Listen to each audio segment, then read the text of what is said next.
Gas acid একটি রোজকার সমস্যা যা আমরা প্রতিনিয়ত মুখোমুখি হয়ে চলেছি। নমস্কার, আমি শাওন পাকশালায় আপনাদের সবাইকে স্বাগত। আজ এই গ্যাস অম্বল অ্যাসিডের একটি ঘরোয়া চটজলদি টোটকা আপনাদের সামনে তুলে ধরার চেষ্টা করলাম। ভিডিওটি স্কিপ না করে সম্পূর্ণ দেখার অনুরোধ করছি। আপনারা সামান্যতম উপকৃত হলে নিজেকে ধন্য বলে মনে করব।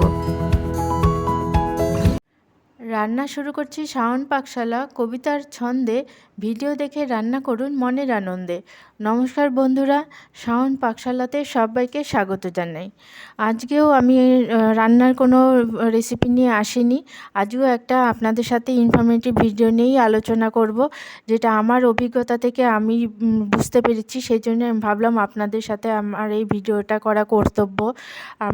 আমার ইউটিউবে সকল সদস্য বন্ধু বা গুরুজন প্রায় এখন খাদ্যাভ্যাসের জন্যই হোক বা যে কারণেই হোক, সবাই আমরা কম বেশি গ্যাস অ্যাসিডে ভুগে থাকি।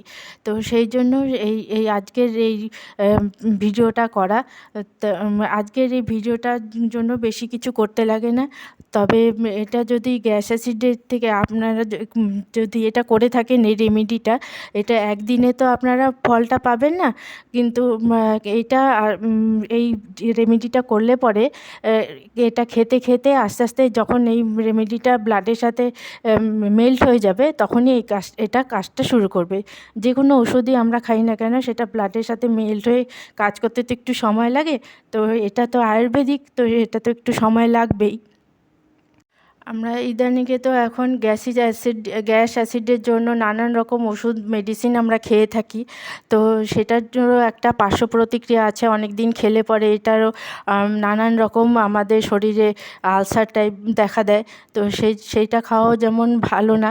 তো এটা আজকের আমি যে রেমেডিটা বলবো, এটা হায়দ্রাবাদের গ্যাস অ্যান্টোলজিস্টের এইচওডির ডক্টর রেড্ডির এটা প্রেসক্রিপশান। আমার সৌভাগ্য হয়েছিল, আমি আমার একজন আত্মীয়কে নিয়ে আমি গিয়েছিলাম। তো সেখানে ওনারা সেই আত্মীয়কে মেডিসিন দিয়েছিলেন ঠিকই, কিন্তু পাশাপাশি ডক্টর রেড্ডি এই রেমেডির কথাটাও বলেছেন। তাই ভাবলাম আপনাদের সাথে এটা শেয়ার করি।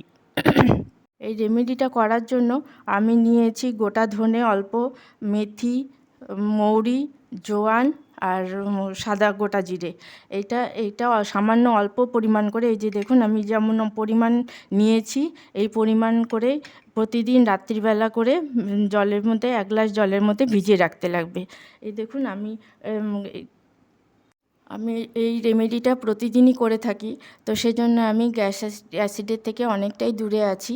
এই যে আপনাদের আমি কোয়ান্টিটিটা করে দেখাচ্ছি, এরকম কোয়ান্টিটি করে 5টা জিনিস আমি এই 1/2 গ্লাস জলের মধ্যে ভিজিয়ে রেখেছি। আমি এটা প্রতিদিনই রেখে নিয়ে সকালবেলা খালি পেটে এই জলটা ছেঁকে নিয়ে খেয়ে নিই। এটা আমিও করি, আমার হাজব্যান্ডও করে, আমার ছেলেও করে। তো সেই জন্য ভাবলাম আমরা অনেকটাই দূরে আছি গ্যাস অ্যাসিডের থেকে। তাই ভাবলাম আপনাদের সাথে এটা শেয়ার করে যদি আপনাদের সামান্যতম উপকারে আসে, তাহলে আমি নিজেকে ধন্য বলে মনে করব। এখন আমি এটা ছেঁকে নেব। ছেঁকে নিয়ে এটা কিন্তু আর ইউজ করা যাবে না, এটা কিন্তু ফেলে দিতে হবে। আবার ফ্রেশ ইনগ্রিডিয়েন্টসগুলো নিয়ে আবার রাত্রিবেলা জলের মধ্যে ভিজিয়ে রাখতে লাগবে। আর এটাও করতে পারেন এইভাবেও রেমেডিটা করতে পারেন। আবার এই কোয়ান্টিটিগুলো নিয়ে আপনারা সকালবেলা 1 গ্লাস জলকে গ্যাসের মধ্যে বসিয়ে দিয়ে ওইটাকে 1/2 গ্লাস করে যখন একটু ঈষদুষ্ণ হয়ে আসবে, তখনও আপনারা ওইভাবেও খেতে পারেন। যেটা আপনাদের সুবিধা মনে হবে সেটাই খাবেন, তবে কিন্তু এটা খুবই উপকারী। এই ছোট্ট ভিডিওটা করা যদি আপনাদের সামান্যতম উপকারে আসে, তাহলে যেমন আমার এই ভিডিওটা করা সার্থক বলে মনে হবে, তেমনি তার পাশাপাশি আমাকেও এই সাবস্ক্রাইব করে আমাকে অনুপ্রাণিত করবেন।